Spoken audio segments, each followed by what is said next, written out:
Hi guys, welcome back to a brand new video, and in today's video we're going to be doing the top congressional seats most likely to flip in 2020 in no particular order, but just analyzing what the map is going to look like at a bare minimum for Republicans as they start their quest to retake the House. What is a realistic low point for both parties in terms of gaining seats? Well, the good news for Republicans is the Democrats are kind of maxed out right now. I don't see a lot of seats they'll be gaining. It's possible that they could improve over their 2018 margins in certain seats, especially in places like Texas.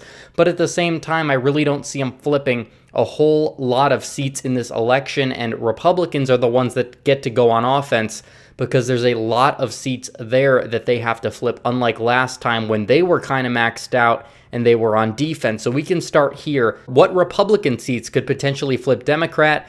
There is one, the retiring incumbent in a Clinton-red district, Will Hurd, kind of, I guess you would call an ever-Trumper, was able to win in 2018, kind of like a Susan Collins type of individual. So I think that Will Hurd is going to retire and the seat will go Democrat. I don't know who's going to run. It's possible it could be close, especially if Trump does well nationally, but as of right now, I would put this seat in the Democrats column. We also have to fill out the seats here from North Carolina. This was a technical pickup in North Carolina's 9th district to give Republicans 199 seats in the House moving forward. Now, here's another seat that I'm pretty sure will flip is Iowa's 2nd district. Dave Lobisak is retiring in a Trump district. I think Republicans are going to be able to hold that seat. I will put the link in the description below for some of these candidates that we know are running that I suggest that you donate money to. Bobby Schilling, I will put his, he is a Illinois representative, I believe, from this district right here. He has moved to Iowa since then. He hasn't been in Congress. He has name recognition in the area. I think he'll be able to win the open seat. So definitely donate to Bobby Schilling. When we go over to Maine's 2nd district, this district that Obama and Trump both won by 10 points, the Republican governor won it, or the governor nominee won it in 2018, and for the House it was ranked choice voting, and that screwed over the Republican who got more votes on the first vote tally. And this time around they are running Senate nominee who has statewide name recognition, Eric Brackey. I think Brackey will be able to defeat Golden. I think it's going to be much closer than on the presidential level in the 2nd district, but I still think that Brackey is going to be able to win that district, and I'll give all the campaigns in the description box so you can go donate money to whoever you want to. Another district that I think will flip is a district that I'm recording this in, Michigan's 8th district. Alyssa Slotkin broke her promise to vote against Nancy Pelosi, and she really hasn't done much since getting in there, and it's a district where a lot of Republicans were able to stay home, didn't turn out in Livingston County. So I definitely, oh, whoops, we made a mistake here. This district right here, yes.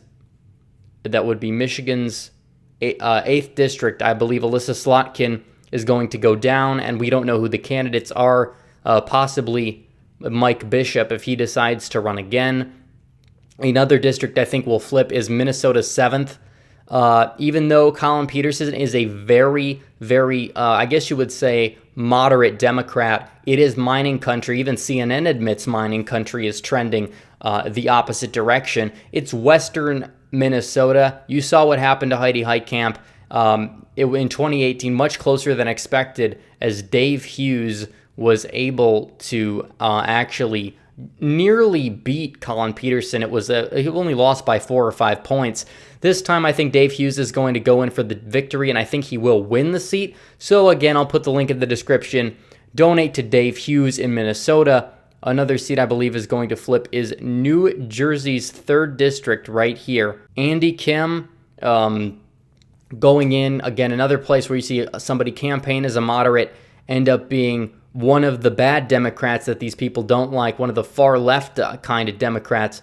So Andy Kim is a big problem for a lot of New Jerseyans, and that will be a seat that I believe will flip back into the Republicans' hands no matter what, no matter who runs in New Jersey's 3rd district.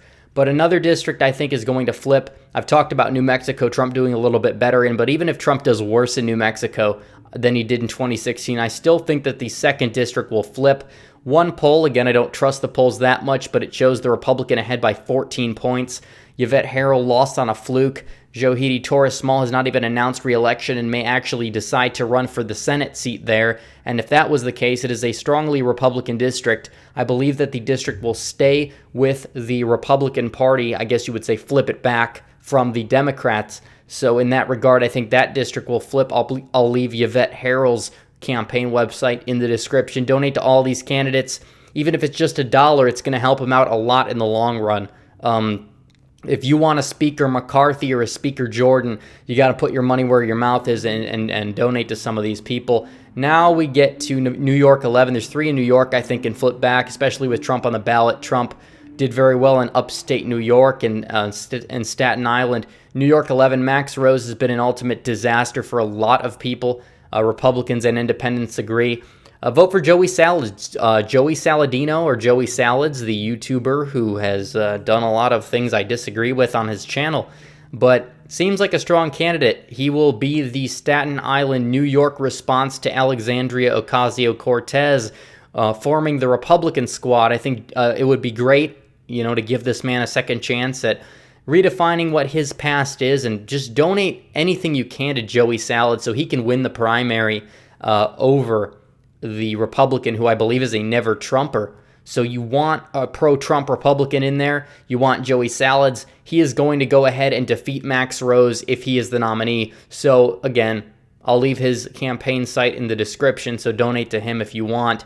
New York 19, I'm not sure why this is such a big blue district. I'm wondering if this is Albany. I believe it possibly is. It flipped blue in 2018, barely. I believe DeGlato is not running up against a very strong candidate in New York 19. I think that's probably going to flip back. It's a lot of rural areas are in it, and they'll turn out for Trump more than they turned out for the nobodies that were the New York governorship candidates or whatever in 2018. So Trump turnout is going to push the Republican challenger, we don't know who it is yet, over in that seat. Also, the same thing here in Anthony Brindisi's, or whatever you say his name's district. Similar effect through these districts. New York, upstate New York is trending red, especially under Donald Trump's watch. It's going to be painted red. Now we can go down all the way to Oklahoma's 5th district. Kendra Horn, again, I guess you could say won on kind of a fluke. Again, Republicans are just going to have to put more energy in terms of a candidate here and actually show up to vote. And in a presidential election, I can completely see it happening. I think Oklahoma County is going to be closer than it was last time for the OKC area. I don't think that it's going to be enough to flip it. Kendra Horn, I don't think she's necessarily been much of a factor, and I'm sure that any Republican is going to be able to flip this seat back that Trump, I believe, won by over 10 points. So we can consider this seat here to flip back in favor of the Republicans. So now going down to, I guess you would say, Mark Sanford's ex-district, which now he's running for president. What a joke. Katie Arrington, no name recognition. Blue wave year put Cunningham over the top. I don't think he's going to be put over in a presidential election. I know Chris Cox is a decent candidate that's running there. Go donate to him. He will be able to flip South Carolina's 1st district back blue in South Carolina, or flip it back red. I'm getting a little mixed up with my colors here. Now we can go over to Utah. Utah's 4th district, Mia Love, didn't do so well on an off-year election. Again, a lot of LDS/Mormon people not too on board with a woman, especially one who's not a LDS Mormon. Ben McAdams even being a moderate liberal in campaign, kind of moving a little bit to the left in the presidential election, former Salt Lake City mayor. He's going to probably lose. Republicans are going to put forth a much better candidate because Mia Love was not necessarily that appealing to Trump voters because she criticized Trump a lot. So I definitely think that the Republican there is going to be able to win. And donate to Dan Hemmert. I think he'll do a lot better than the other candidates simply because he is a Mormon. And I think that a lot of the LDS people will become more energized to vote for someone who is LDS than someone who's not. So I definitely think that that's an important role that's going to be played over in Utah. Also, kind of how Kyrsten Sinema was able to win Arizona was because she got a little bit support from people because she was a Mormon, ex-Mormon, but she grew up a Mormon. She grew up in Mormon culture. I think that had an appeal to a lot of people. Now in Virginia's 7th district, Abigail Spanberger, not too popular. I think it's going to flip back. One thing we can notice from Virginia's 7th, Nick Freitas, who would have been a much better Senate candidate than Corey Stewart, is probably going to run. We don't know if he's going to run. I'm not going to be able to put any campaign information in the description box below, but I will put some of the candidates here that we know are running that I think you should donate to so they win the primary. They're the stronger candidates. I'll update this map, by the way, as we get more information on who's retiring in the House or whatever. But definitely, Virginia's 7th. I think that Abigail Spanberger is going to go down, especially to Freitas. So that would be the map if everything would happen. All these guaranteed flips would happen. I know they all probably won't, and Republicans are going to be able to flip back a couple other seats that we're not even looking at right now. I think Republicans will flip back a couple more seats. I think they'll flip back one in Minnesota, potentially Michigan's 11th district, and maybe one up in New Hampshire or something. If they can run the right candidates, I think Republicans could take back the House. But even after all the guaranteed flips, you don't have to do that much work. You only need 7 net seats after this to retake it. If you flip back Amash's seat, which I'm very confused how that's going to happen, maybe Democrats won't even run a candidate, so Amash is going to be able to win in the district. I'm not exactly sure.